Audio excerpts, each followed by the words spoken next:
Hello, everyone. Thank you for joining today's live webinar. I'm your host, Dr. Shah Siddiqui, and I have a special guest today. Today, we're going to be covering a special subject that's normally, I would say, we haven't covered before. And we've been working with our special guest for a few months now, and we think that it's the right time that we can talk about the work we are doing, as well as our subject covering today: write, improve, and connect networking strategies for emerging screenwriters. So today we have a special guest, and I will just add him to the stage.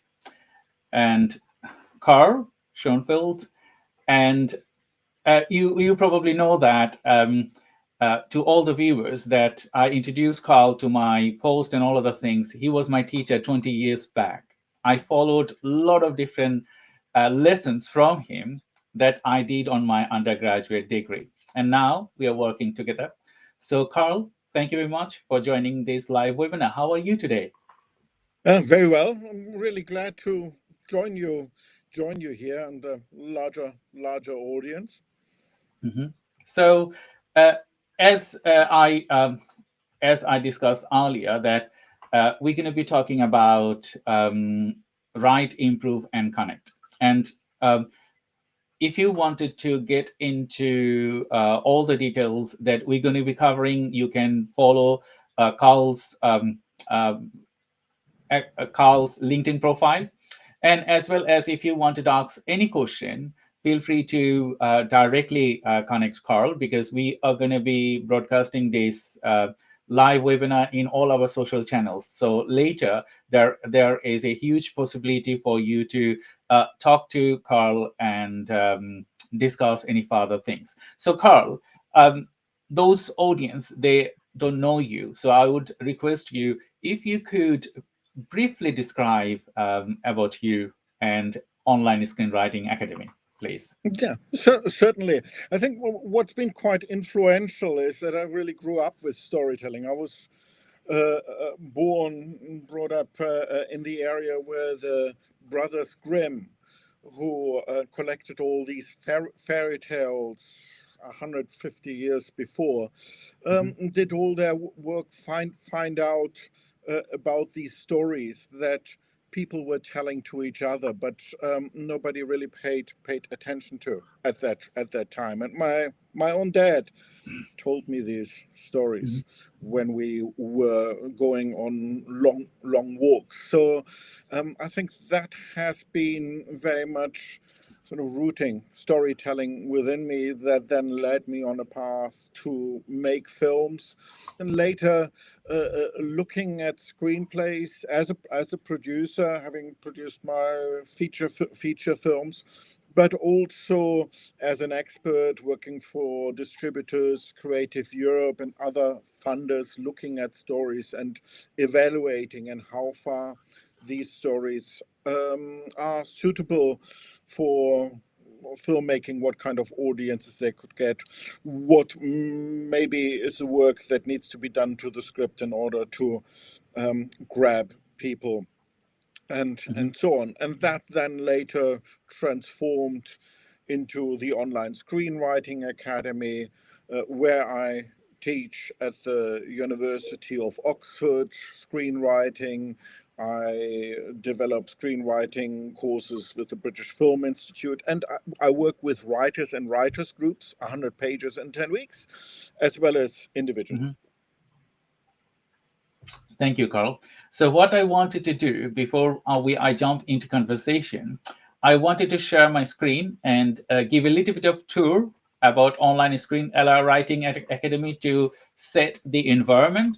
So all the viewers, if you don't know about Online Screenwriting Academy, I'm just going to share my screen with you to give you a little bit of understanding what is Online Screenwriting Academy and how Carl is developing people's career, film, and a lot of other things. So you can see Online Screenwriting Academy, as Carl described earlier, about his working with us section. So if you go to Online Screenwriting Academy, if you write onlinescreenwritingacademy.com, you will find the webpage. And on here, you will find about Carl. You will find his messages. You will find his works. You can see BAFTA here.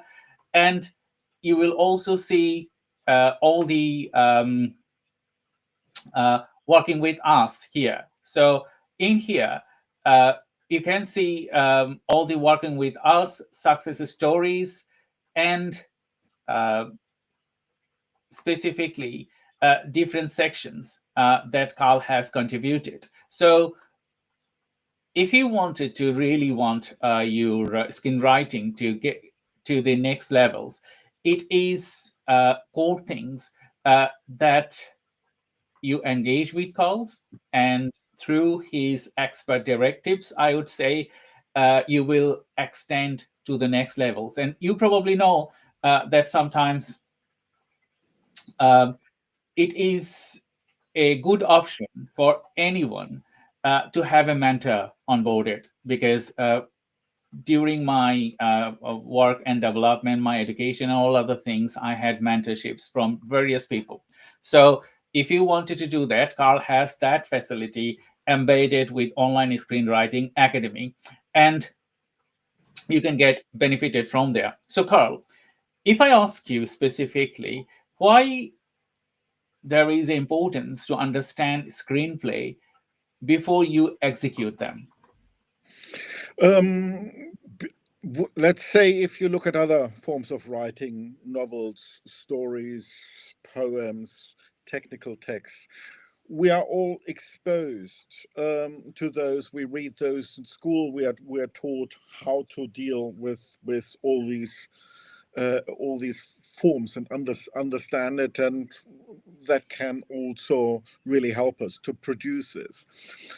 Scripts are a very particular form. They're more like a technical document.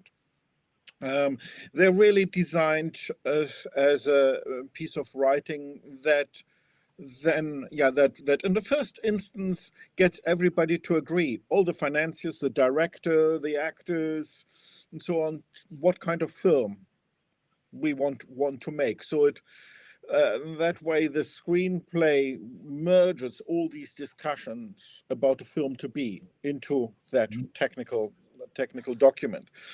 And so we're not usually exposed to that kind of form of writing very much. That's why you need to find other ways to learn this. Screenwriting, and I've worked with a lot of writers adapting other work or their own work, has got particular challenges and a lot of limitations. Think of it like a sonnet in poetry that's got very particular requirements. Likewise, here it is the filmmaking process that puts on particular requirements. You don't use any past tense because you can't point a camera at the past tense, for example. You don't say much about what goes on inside the characters. Again, you can't point the camera at that. You can maybe have some character talking about what they are on the inside, but we also know what people say about what's going on in them, isn't always true. So so you work around these limitations and opportunities. It needs to be learned. There are lots of books around this, but ultimately to put that into practice is a different challenge, and people just move a lot faster, and it's just more fun when you work with others. If you just do it by yourself through trial and error, it can take a very long time and can be very frustrating and discouraging. I totally agree with you, Carl, because if I, go to my undergraduate levels, when you were as a teacher and you're teaching us the core thing, the fundamentals, why you need to write a screenplay, and how you can write in a screenplay, how you can think, and different type of storytelling. Like, okay, it's not like you telling a story in a way on on your way, but you're also telling a story on the viewer's way. Like, okay, how they wanted to see the story to transform from one end to another, how you fear, how you make love, and all those things. I think before you jump into writing a screenplay, you need to understand the behind the thing, and then you can gradually build up your screenplay to the next level. So thank you very much, Carl, for your contribution today. My next question to you, what few things that you can recommend to the screenwriters before they actually produce any screenplay and share that with producer? The first thing is really develop your story, and let's say the development often takes place in a story format. I mean, there are other technical documents that we use that can be very effective, but you can just write it down as a short story, and then craft it that way. It goes through, in the first instance, you write down a story, it's very joyous, there's inspiration, there's a spark, but then the story goes through the journey. And Hemingway talked about that. So it's not just my experience, that in the beginning you have all the fun, but the reader not so much, because the story isn't developed. And then you have to think about, and that's really what I love about films and television series. They make a situation, an idea, a scene, they make that experiential. A good film is like an experience for the audience, and that needs a few technical tricks, setup and payoff and characterization and so on. So once you've written down your story and what you are interested in, you need to rework it so that it can really create an experience within the audience. So that, that's something you can do in a short story format. If you're heading for a film, then it's always good to think about that short story as being very visual and very dramatic, that there's sort of a build-up across the short story, and that the story doesn't unfold in somebody's head, but really about people doing stuff, going somewhere, throwing things at each other, and those kind of things. The other thing that is very helpful for you to know, particularly for the later stages, is who are your influences. Think about, as you have to create characters, as you have to create a trajectory, as you're working with genre in your script. Who's done that well? Who can structure well? Who can make you laugh? Who can make you cry? Who can scare you?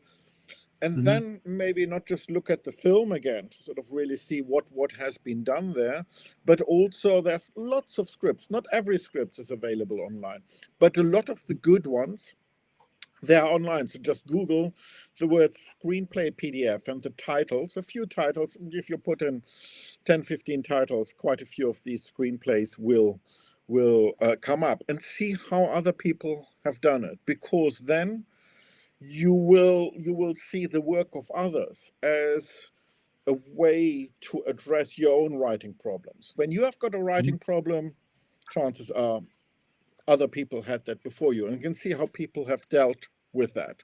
So I think with those two things, understanding your influences and just getting your story onto paper, I think you've done a lot. And then if you're new to it, join a writers group, do some courses, get some coaching is, let's say, the fastest way to then get your short story into a form that a producer and other technical people, cinematographers, directors, and actors would understand is the foundation of a film, and so you can share that vision with them.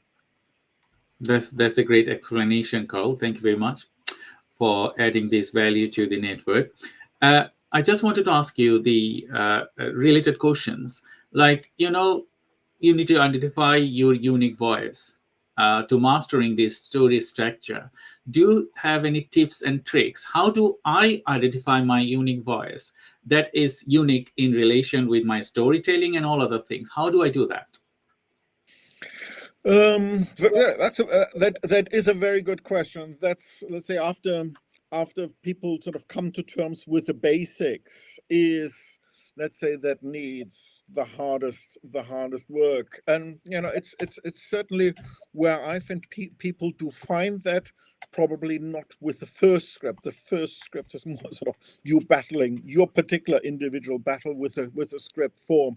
But then, the second or third script, that's really where that becomes a bit more tangible. And that's certainly what we are heading for, is, let's say, once you, if you want to be sort of at that level where you go to networking events and film festivals and apply to script competitions. Before the pandemic, script competitions weren't really taken seriously, but since the pandemic, I've seen a lot of my writers getting somewhere with script competition, apply to film festival labs. Big film festivals, Cannes, Berlin, Sundance, and so on, have labs where they work with emerging filmmakers. So quite a few people who've come through my workshops have then gone on to these film festival labs. That's where you then work with people at a very high level to realize that. So that's sort of the, let's say, the trajectory of that unique voice. I think where you find it is, again, when you look, I would start again by looking at what kind of material you like, what you respond to, and go into a journey why.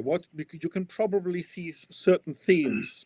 Maybe there are cinematic journeys, maybe it's tied up to a particular genre that you like to invent particular fantastic worlds, and so on. Maybe you're really interested in what a sense of justice means, and then you go into sort of thrillers about who you can trust, or police procedurals. You see, sort of depending on your other interests and so on, you go into a particular direction. You look at what other people have done, but you also have to look into yourself, and that's really the hardest one for all of us. But that's also ultimately the gold with which you work in your writing. So that is about thinking about what you've experienced, what was maybe hard. And Borges, the writer, magic realism writer, is talking about, and that really points to where the voice lies, is really the difficult time. What is difficult? The embarrassments. What you don't want to talk about really to other people at all. Even if you're in a group situation, that is probably where you need to go. But then you can transform it. You can use your imagination, the script form, and genre to then talk about it in a sort of slightly removed way. But yeah, I think that the journey to the unique voice is through the difficult. Yes, thank you very much. When you I used to work with media and all other things. Later on my work, I'm now working with television productions and as well as marketing and all other things. Here, what I have seen that you have to have a unique voice to tell your story. It doesn't matter. It is you are doing a film, or you are doing an advertisement, or you are writing a blog, or you are writing a social media post. So in that way, without a unique voice, people will not recognize you that this is you talking and all other things. And in the era of AI and all other things, do you think our unique voice is fading up with AI, or if you have any suggestion for the upcoming screenwriter, what they do. Like, okay, they will embed AI to improve or guide them, or you just totally don't touch AI. You just build it thinking like the ancient way, like the way people used to build their scripts. What is your suggestion on that? Um, I've some little known fact. Before I got involved in film, I did a lot of photography, and I'm sort of want to talk a little bit about photography, because I think it's a great example where 180 years ago, some people came up with a technical innovation. And people pointed at the result and said, "Oh, that's ugly. That's just technical. That's just a machine. That's not really. That's not certainly not art." And then came a bit of a journey, and it changed things. And certainly, I think about, there were lots of portrait painters who suddenly were out of work, because people said, "Oh, it's a lot cheaper and it's more modern to have a portrait photograph taken." And we do still have those here from our family. We still know what they look like because of these photos. But that also means, for some, let's say the better artists, who said, okay, I'm not gonna, do these portraits of the town mayor and whatever's a lawyer's meeting, or pretty girl who needs to be married off, and so on. That's why these paintings were commissioned. I'm not going to do that anymore. So what else can I do with my craft and with my paint and so on? So, and then they suddenly became creative, as they hadn't been more creative than they had been in the past 200 years. And they came up to look at light in a different way, and that gave us Impressionism.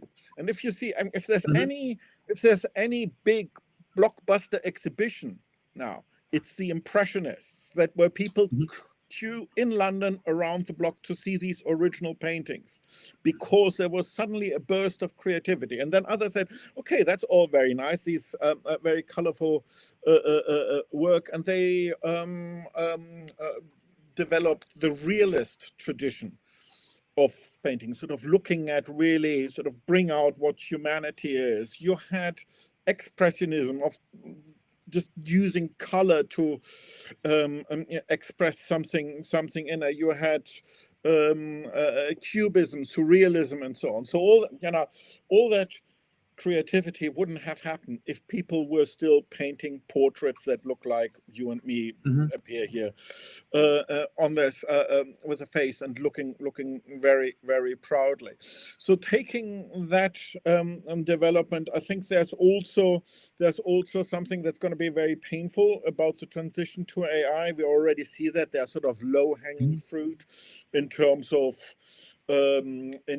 dubbing, in terms of audio work, in terms of visual effects work, where you used to have, a whole floor of craftsmen working on something that now 2 or 3 people can do with the help of AI. So, those other people don't get to work anymore. I think there is a big danger of that, because, and I've had that, and lots of other people I've had that. When you study film in a film school or film course, there is a sort of difficult patch to get from graduating into the industry and working as a professional. And in those few years, for most people it's few years, you do these kind of jobs that are now taken on a lot by AI, sort of corporate video production. That's really sort of looked down on it, sort of kids animation and all that kind of stuff. So I think that's why there is a danger for creatives to start to transition, into becoming professional filmmakers, because these stepping stones are pulled away from them. But I also have seen that I've been very active in the sort of first digital revolution in filmmaking, when we moved away from 35mm film to digital, that somehow new tools can be very enabling for some people. And that's what I'm really looking forward to, because we know that earlier digital revolution was a bit limited, because everybody now's got a whole film studio in their pocket, in a phone. You can shoot, you can edit, you can grade, and with a few phones, you can make a proper film. But it didn't really help the storytelling. So I can see now that, let's say, that storytelling wisdom, I think somebody with original voice who works with generative AI, some of them turn out a lot of derivative stuff if they let themselves pushed over by the algorithm. But some people also will use these tools wisely. And they are, and that's really rooted. I come again back to knowing a lot of films, knowing what you like, knowing how it works. And they don't get pushed over by AI, but look at it really critically. And then they may not have the education or the cultural capital to tell stories. But with the help of AI, these people who usually wouldn't tell stories on film, they suddenly get facilitated by that new technology. And that is really something that I look forward to. And that's why in workshops and coaching and so on, I always sort of gently encourage people to play with these tools. But it's also good if you have some kind of writers group, some kind of guidance, because it can also be very frustrating. You can set your story in 10 different places and retell it in 3 different genres. And, after a day of doing that kind of work, you don't know what you wanted to say in the first place. So that's why you need to have a community around your project in order to use these kind of tools effectively. And that's something I'm very much looking forward when people tell stories who usually don't have the education, cultural capital to do so. That's a great explanation, Carl, because you talk about film, you talk about photos. I can still remember that the way you describe a photo, I'm still using that tactics, learning from you and Jillian.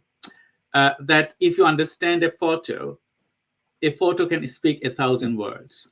And that is really helped me to write research papers, do all the things, because when you have a picture on your mind and you try to write it down, you can understand from end to end.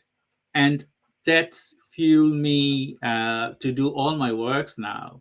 So I think all the viewers, if you work with Carl, I think you will understand the core motivation and as well as core knowledge. Like, okay, you have to be motivated because you need to embrace new things, but you also have to have embedded knowledge that how you utilize it for better purposes, how you utilize it to tell your story differently, that will streamline you on the top rather than on an average. So thank you, Carl, for your contribution today. So we're going to be jumping into our next segments.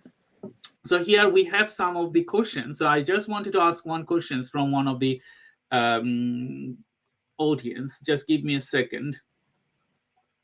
So Saladdin asked, what is one piece of advice you would wish had received early in your screenwriting career? So what advice you have received before you started your screenwriting career? To look out for and work with the right people, not projects. You can work on the most fascinating project if that's the wrong people. If the people are not good, you'll be suffering and you'll still regret it, that you got involved. So that's why it's worth thinking about who is out there who you want to work with. How can you come up with something that they might be interested in and develop those relationships? Saladin, I think you got your answer. So we got a next question. Just give me a second. What are the most common mistakes emerging screenwriters make in their early drafts? I find a lot of the early drafts. Yeah, I suppose there's two things really. One is that the turning points and the build up tension hasn't been properly thought through, and they would write a much better script if they had some kind of treatment or beat sheet that really builds up tension. Because once you've written the draft and that's, really you're reading it, you're thinking of something else, there isn't really a tension, you're not really want to know what happens next. To then change that on the draft takes a lot longer, takes a lot more time to bring up the tension. Whereas if you'd brought in the tension in the earlier stage, then you come to an exciting draft a lot more quickly. The other thing is that quite often the story is communicated too much by dialogue, and it's actually one of my students sort of came up with that in order to check every scene that they've written, and they just make another copy of it and replace all the dialogue with the words blah blah blah, and then read through and sort of see if, like in a good film, let's say if you watch a good film in a language you don't understand, you still understand what's happening. You get a feeling. You don't get all the detail, but from what the people do, you get a sense of what's going on, and sort of like that.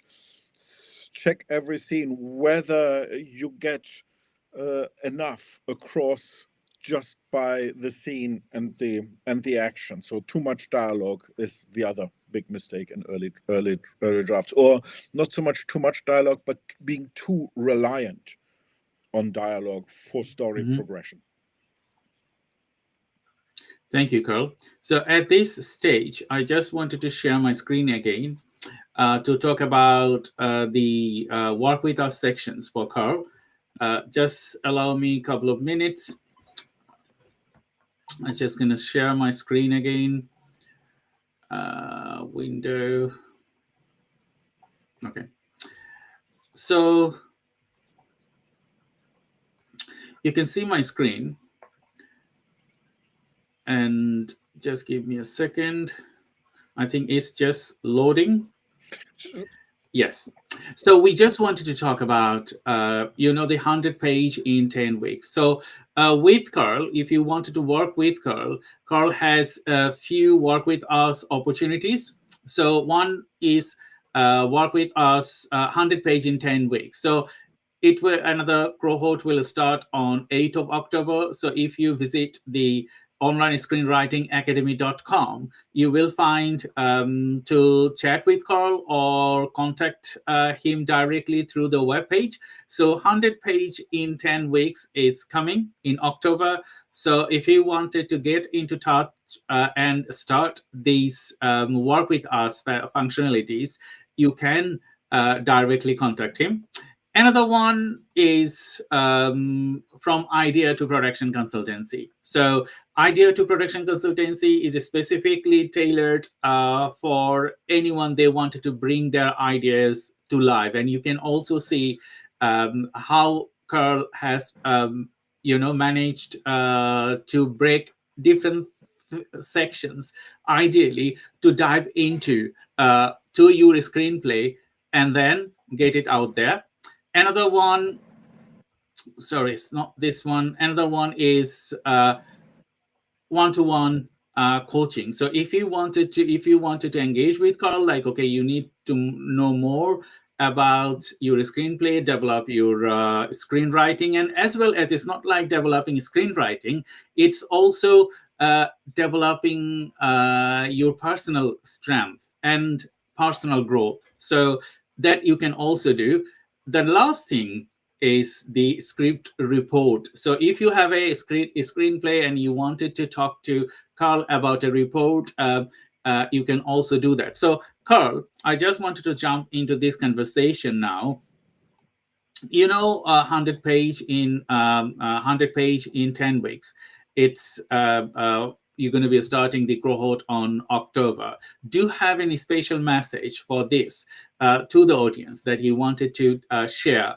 Yeah, this is really a very practical workshop. So it's not something where I have much time to go through the basics, because you can imagine, to really come up with a solid first draft in 10 weeks, the pressure is really on.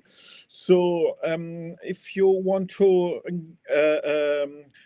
do that, I find the people who've got some knowledge about story structure, about characterization, what do we do to get characters across, and about genre, how genres work. All the genres work a little bit differently. Like with a film noir, we know sort of what it looks like. With a Western, we know what we see. With a horror, we know what we feel, and so on.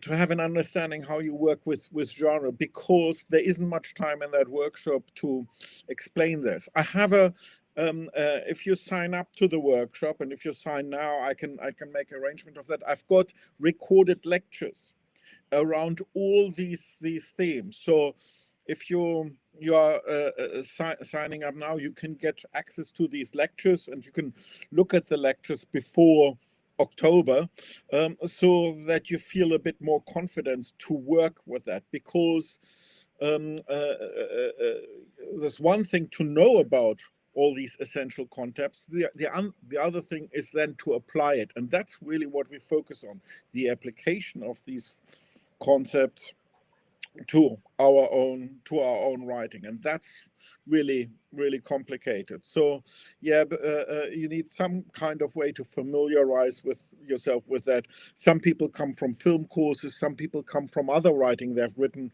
quite a few novels. We also have quite a few people who've written films before, and so on. So some way to familiarize yourselves with the essentials, because otherwise learning the essentials as well as writing at the same time, that can be a bit much. Thank you, Carl. Thank you very much. Because as you know, that screenwriting with you is not only developing your skills on screenplay, is developing your skills on writing. So you can implement that as a transferable skills. When we talk about transferable skills, it's just like your knowledge, you're adding this to a different one. Either you do social media, either you do anything else. So you can transfer these skills to the next levels. The way I have transferred my skills when I was doing my undergraduate degree with Carl, and it has really transformed me differently, because I can think differently, I can analyze differently. And that is not like a 1 or 2 days work. It's just like you will build up, when you have core knowledge, to think differently and implement them differently. So thank you, Carl. My next question, because we are nearly end of our conversation, so I wanted to emphasize here, when people work with you, it's just like we talk about networking opportunities. Like, okay, most of the time we work alone. We might have a community, and we might not have the proper community that you just mentioned earlier, because without a proper help and support, you might be a good screenwriter, but that will not get to the proper people. So can we discuss something like prioritizing screenplay and the effective network, how that both of them work together? Yeah, I think that also mirrors one of the questions here about literary managers and doing those kind of queries. And that's why I think it's important as you start writing, all these, and if you are not born into the film industry, and there's at the moment a real effort now, or let's say first a recognition that there's been too much nepotism, there's too much of a bubble in the film industry where just people give jobs to the people they always give jobs to, or their offspring. And now there's a recognition that that is holding us back. The bubble is holding us back, and we need to become more open. So I think that makes it a good time now if you've got a different perspective.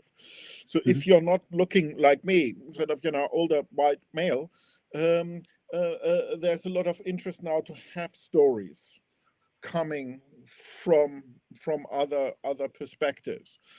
And as you start off, every move we will be cold. You don't know people. So that's why it's good to think about how we can warm that up a little with our social media. So that's why, remember, 15 minutes ago we talked about where are the kind of people who do the kind of stuff that you want to make. So the first thing is watch their stuff, and then engage with them in social media. So and if you then start to engage, you share their stuff, you sort of contribute to their discussion. So their social media, whether it is on LinkedIn, or LinkedIn is very good, I think it helps a lot, or other social media of your choice, or maybe it's really their choice. Sort of try to find which platforms do they use, the producer or the head of development, and sort of, and then engage on that platform. So if you do a bit of that, so when you then and you build up that relationship online. And alongside this, go to networking. If there's a little short film festival near you, or obscure little film festival, there's filmmakers coming there, and there's people with strings, and you can ask them, and you can also see who's got which agent, and who's maybe got room to read. And the next trick is when you then engage with these people, that person whose post you've nursed and nourished sort of for maybe a few months, and sort of you just ask for advice. Say, hey, you know what? I've now got a project on my own. Could I just ask you for advice? Rather than them saying they have to read it, or they have to take it on, or they have to represent it. Ask them for advice, ask them maybe to jump on a call, or maybe better is on a coffee, over coffee, to just ask them for that kind of project, talk about it. Some people also use, never underestimate the power of good old analog. If you write a really nice letter, if you can write well, write a nice letter, even on nice paper, to an agent or producer saying, I'm writing you because you made this kind of film, television, which I really engage with, because, so real personal connection to their work. Now I'm also trying to venture into that area with my own story, which is about XYZ and so on. So really nice letter, and again ask, would it be possible to have a quick conversation, or get your advice. Those query letters can be powerful. And the other one is to pick up the good old phone and ring them up. And of course, they will not pick up the phone themselves. There's most likely going to be an intern or work placement or assistant of some kind, and sort of just see if you can develop a relationship with them. If you can find out, where is this company? Are they taking on new people, or are they booked out with a slate for 3 years or something like this? Or they're involved in a takeover, being bought by another company, so they can't take on any projects and so on. So if you do, reasonable amount, let's say 10, 20 of those calls, I bet there are some calls that you've made where you found out more about that company, how they work, who's the right person to follow. It's not the head of development, it's their assistant or whatever. That will allow you to build relationships. And then sort of as you have this on the socials, as you have this go out there and try to go to as many sort of film events as you can, and then you end up in the movie queue with somebody, and you're going to start talking about, what have you seen? Oh yeah, you should see that film, that panel was very good, and so on. Oh, you're writing something, what are you writing about? So then you are where you want to be. I totally agree with you, Carl. Because we got one questions from Eleanor Harris. I'm just going to be asking that question a little bit later. Thank you, Eleanor, and thank you everyone for asking questions. So, networking, it doesn't happen straight away. You need to spend your time. So I'm part of a great network that is called Circle Network.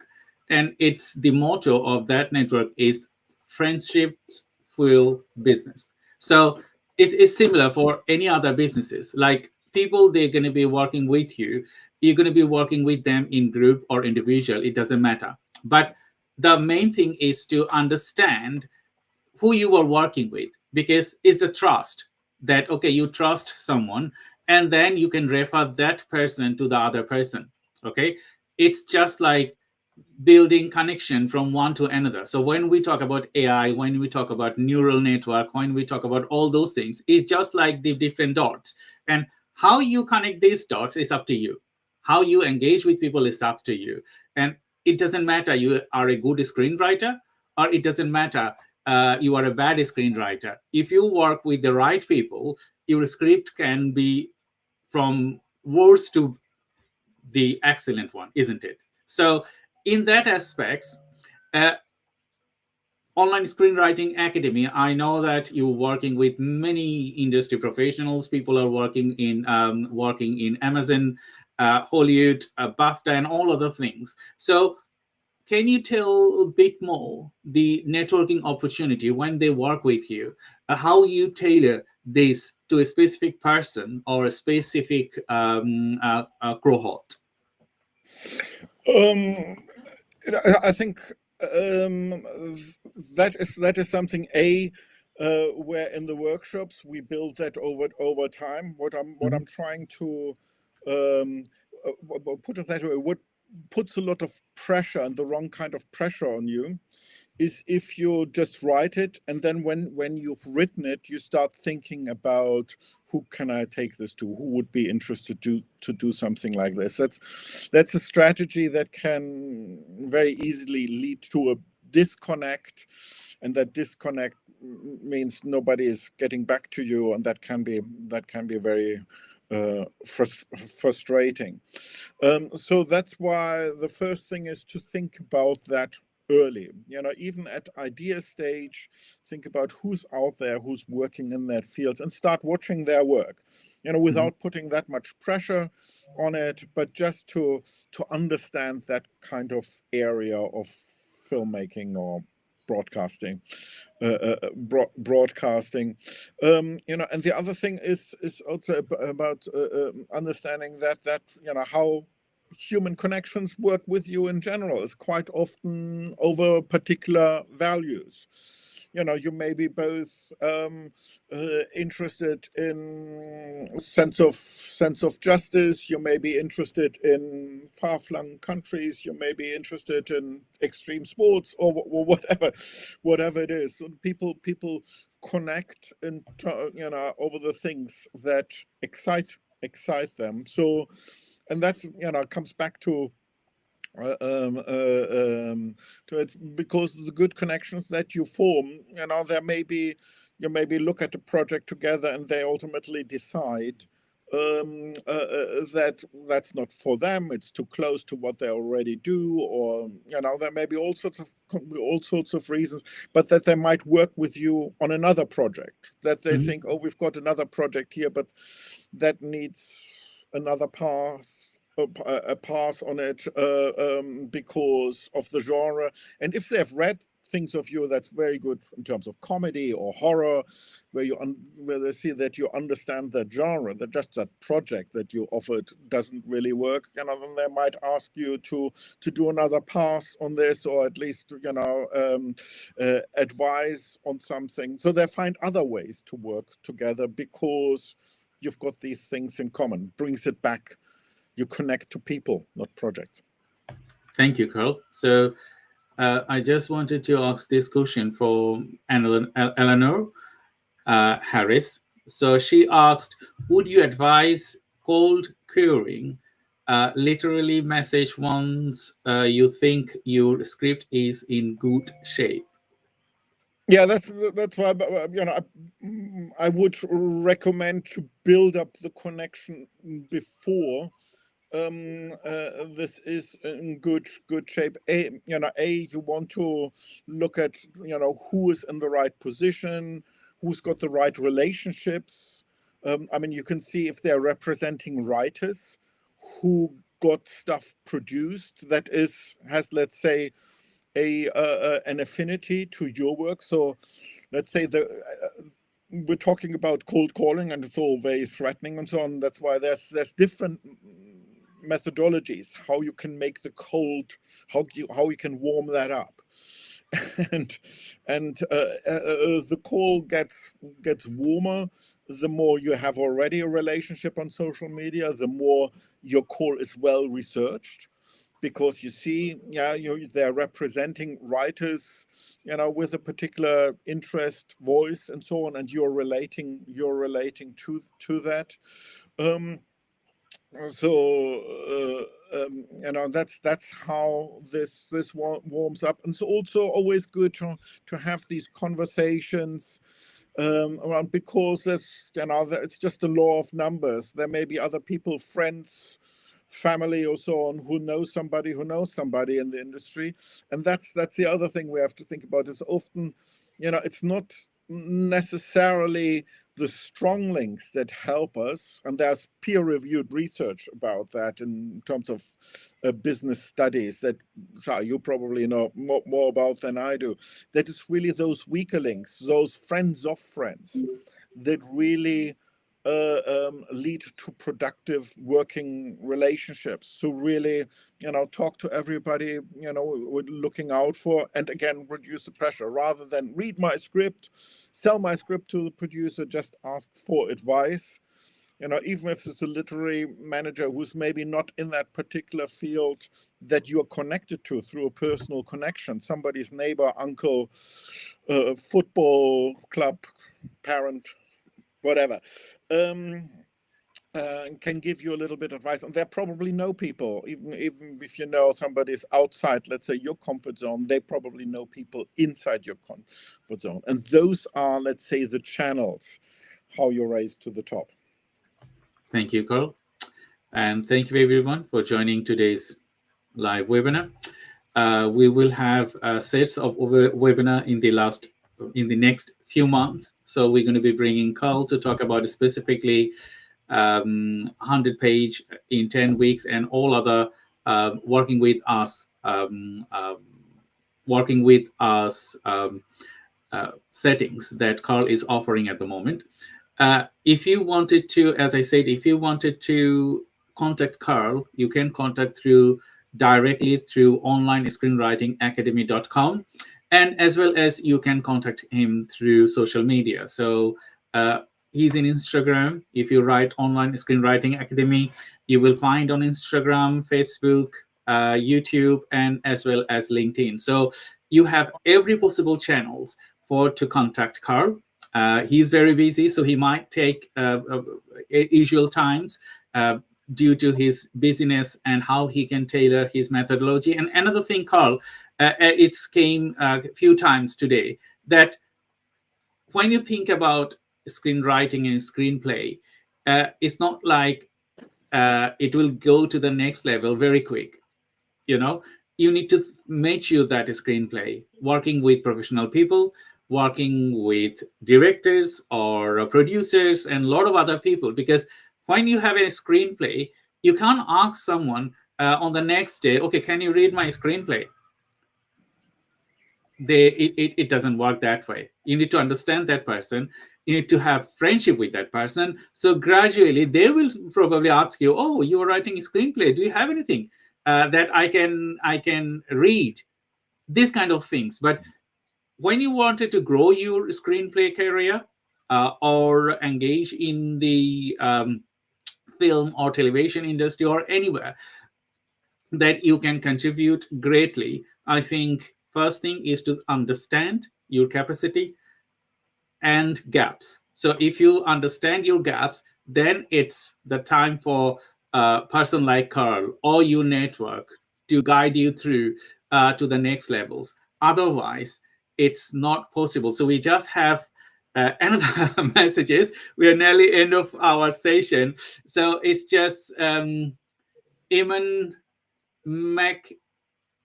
sorry, excuse me for my pronunciation. I have a problem with pronunciation. So he said, every interesting presentation, I have a, oh, sorry, very interesting presentation. I have a question. What role do expensive market attendance play in selling or funding a script in 2025? Well, the first thing I would say is that you don't necessarily need to attend the expensive ones. I think that's sort of setting the bar very high, and you probably get a lot more out of the expensive ones if you've done the smaller ones. If there's, just Google, film festivals in your countries and sort of places you can easily get to, maybe somewhere where you've got a place to stay, and so on. So sort of, work your way up, because I find people are more approachable in the smaller festivals, and that's because the big and expensive ones are so big, expensive, and everybody always values their time, and let's say it becomes a lot more competitive. Whereas it's the smaller and regional ones that also sometimes invite really influential people, and those people are more relaxed. That would be the first thing. But then, yeah, again, I think it is a we mentioned earlier, it is a people business, and that's really where people connect. It's really at those festivals that it's where it becomes easier to talk to a busy decision makers. I've talked to Oscar-winning producers who've been booted out of a studio meeting because the studio meeting just had to be cancelled because they had somebody even more important to talk to. So that's how it works in these festivals. So it sort of can be a little bit chaotic, and let's say there can be high value opportunities, and that's why I'm going to the Cannes Film Festival. Certainly, but yeah, I would also not discard, let's say, the smaller ones. Yeah, but if you go to the expensive ones, you demonstrate you are participating in that industry at a particular level. It's a sort of self-selecting crowd in a way, and that can be the right thing at the right moment in your career. And by the way, if you're going to the more expensive ones, sort of like Berlin or Cannes, and you haven't been, yeah, it is worth going at least once without too much of a heavy agenda, because understanding how to navigate these, understanding the whole process of getting into the right drinks, how to get into the right film, and so on, and where everything is in itself quite a challenge. So if you are going for the first time with a heavy mission, that can be quite stressful. So I'm just sort of, if you can afford it, go there once, just to sort of see how it works. And as you see, and there's always a lot of connections that are unplanned at these film festivals. So sometimes it can be good to sort of tone down the ambition a little bit, and you might get more out of it than with too much of a tick-off list of jobs that you have to do. Thank you very much, Eamon, and thank you everyone, because we are just near the end of our session. It was a very, very interesting session, Carl. Thank you for your contribution today. And I thank everyone for your questions. And we're going to be doing a live from the Cannes Festival. We will add that information in next 1 or 2 weeks. We're going to be having an interesting live from Cannes. And we also have other live webinar with Carl. So they are on the Sales Funnel Accelerator. So if you wanted to engage and book and register with those events, I think we're going to be talking more interesting topic now in the next few lives. So they will tailor your methodology to the next levels, because when you think about a screenplay, it's not all about a screenplay. It's about you. It's about the people you're working. It's about your attitude. It's about your connections.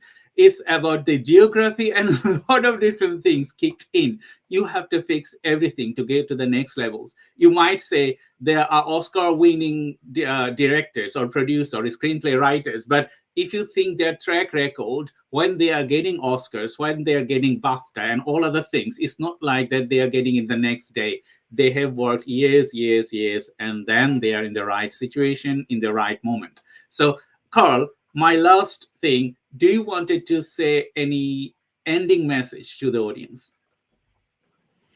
Really, reach out to me. It's quite easy through the website.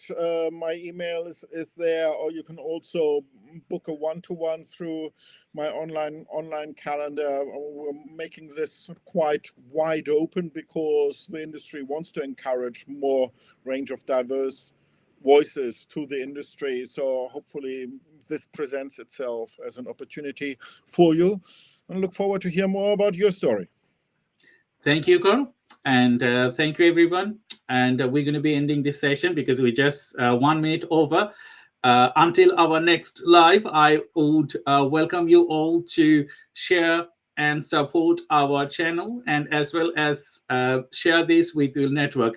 This might be helpful for anyone they wanted to engage with Carl and Online Screenwriting Academy. So until my next episode, thank you and bye-bye.